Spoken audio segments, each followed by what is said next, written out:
Hi, I'm Rebecca Barton, and this is my presentation on legal aspects of teacher evaluations. So, first, I just kind of outlined what Every Student Succeed Act kind of looks like.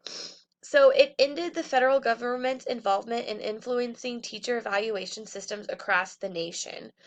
So, with that, it does not require states to evaluate systems based significantly on student test scores. They kind of got rid of that.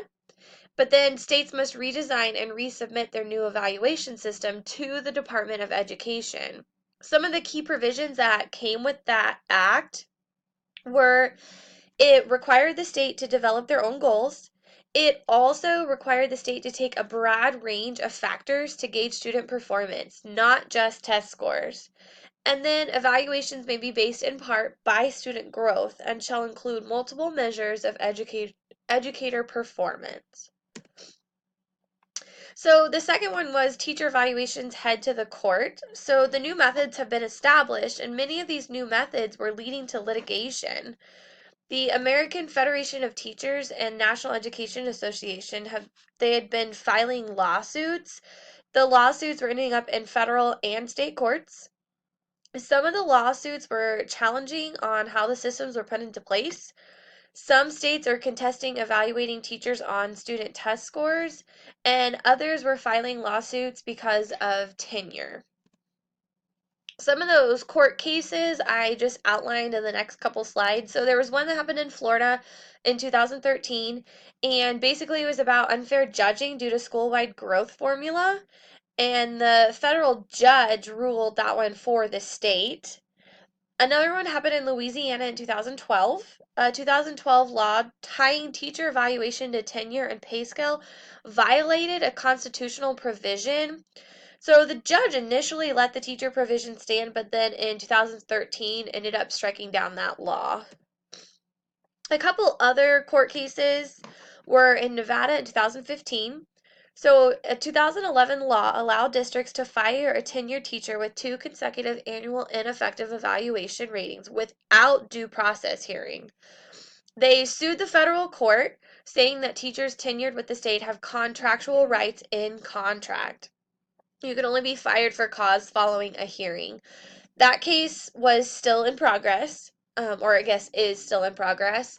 In Texas in 2014, the Texas Union argued that the standard for what constitutes enough student growth under the district evaluation is very vague. Then the last that I read was that trial was scheduled for 2016. One of the other articles was Teacher Performance Evaluation and Issue Overview. So, teacher evaluations are guided by state laws, generally operated and designated by the district. So, they're kind of statewide, but then you'll see little differences within each district. They provide feedback to teachers and guide their professional development. They vary widely in their design and requirements. And then many evaluations have undergone some major changes. 4 reasons that they've kind of undergone those changes are new research on teacher quality, interest is boosting in teacher effectiveness, efforts by policymakers to revamp state laws on teacher evaluations, and the last one is political pressure to dismiss poorly performing teachers. So, in 2009, the American Reinvestment and Recovery Act provided $4.3 billion in grants to states that agreed. They had to agree to these following things. So, they had to make certain policy changes. They had to develop and implement new teacher evaluation systems. They had to include like 3 levels of performance. And they had to take student achievement into account. Provided by these incentives, more and more schools began like rushing to rewrite their laws about teacher evaluation. So by 2013, 28 states began to require yearly evaluations. 41 considered requirement of student achievement data. How have teachers' unions responded to new evaluations? Well, they oppose the inclusion of students' standardized test scores and evaluations, and they also argue that it's unfair in non-tested subjects for students to be judged by the scores of students they don't even teach. So it's unfair for teachers to be judged by the scores of the students they're not even teaching. The evaluation process that happens in my district in USD 261, so yearly, all teachers are required to fill out SMART goals in MLP, which is my learning plan. So then, in addition to that, we have walkthroughs that are conducted by our LRS in our building. Those are usually unannounced and randomly throughout the year. Currently, they haven't started just because school is still jumping into the swing of things, but I know those will be starting up soon. After our LRS comes through our building, we actually receive an email about how the walkthrough went. So it just tells us um what score we got, which it judges us on like student engagement, how many students are engaged. It judges us on like what materials we're using, what level of thinking we're using. And then in addition to that, we have to keep a binder of all of our data that we collect. So um we have to keep a data of our students' math stuff and the reading stuff that shows that they're growing. So that way when we do our formal evaluations, we have all of that data. So new teachers in my district, which are considered years 1 and 2, they also fill out their SMART goals just like everyone else. Then they have 4 walkthroughs from a principal a semester, which ends up being 8 a year. So then you have to set up a formal meeting with your principal in December, and then you set up another one in March to April to discuss the results of the evaluation. So you discuss the 4 first ones in December, and then you'll discuss the other 4 in March, April. The teacher fills out the same form as the principal and they grade themselves. So you fill out that form before you go, and the principal sits down and tells you, here's what your grade, here's what you got, and then you just show them how you rated yourself. You compare your data with your principal, and then you discuss concerns and you reflect on stuff that you can improve and things like that. Teachers in year 3 and 4, it's the same as the first year teachers, but you only get one formal evaluation. So instead of being evaluated 8 times a year, it's 4 times a year, and then you meet towards the end of the year to discuss your evaluations.